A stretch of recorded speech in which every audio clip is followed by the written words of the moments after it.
paying off in the marketplace.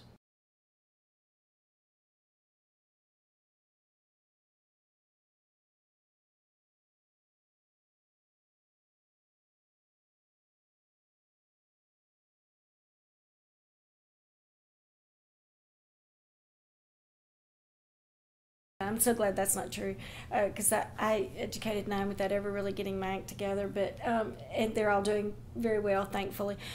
No, what I'm trying to say is that it has to be the motivation of the parent. Because you're never going to get to the end of your life, and God's not going to say to you, by the way, you kept a really clean house. And you're not going to, be dead in your coffin, and your kids are not going to eulogize and say, boy, Mom really kept a tight ship. You don't want her to say that. Have them say that. You concentrate on the relationship, and I wouldn't sweat those other things. I never thought I could teach chemistry. I never thought that I could do it all. So I knew that there would be some, that I would be using outside sources. And so those things, utilize those and change them when it's necessary. But once again, to compare it to a diet, it only fails when somebody quits trying. Because homeschooling has grown, there are so many networks, so many opportunities, you may not feel confident teaching high school geometry or biology or Shakespeare or whatever. You don't have to now. You don't have to teach everything, because there's the co-ops and the groups of people that are sharing expertise, that are sharing their passion. And really, that's, to me, one of the most exciting things about the expanding homeschool community, is the potential for kids to be mentored by an increasing number of people who are passionate about a discipline and can pass on that passion to my kids. To spend some time getting to know your child and how they learn, and make choices based on that information.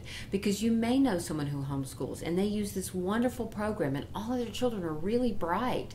So you think, well, then that is how I'll homeschool. But your children are different and the program would not work for you. And when it doesn't work, then we begin to question ourselves and think, I can't do this.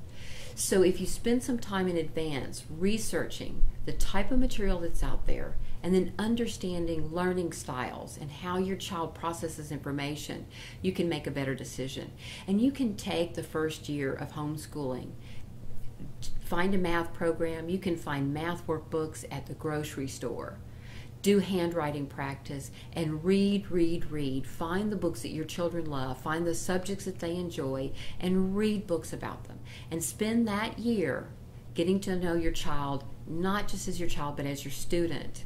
And then you can make better choices that will help you to be more successful. And homeschooler, go find someone who's been at it 10 years and make them your friend and get advice and get wisdom, and then choose the things that you believe you can do well and start with those. Think fundamentals: reading, writing, and arithmetic. Beyond that, you don't really have to worry a whole lot. Those things do take care of themselves.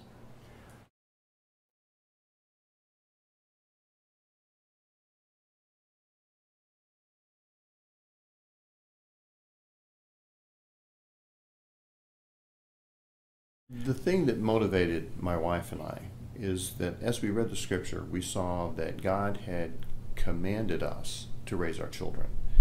And I wanted to raise them in a way that they would be honoring God, that I would be able to teach them about God.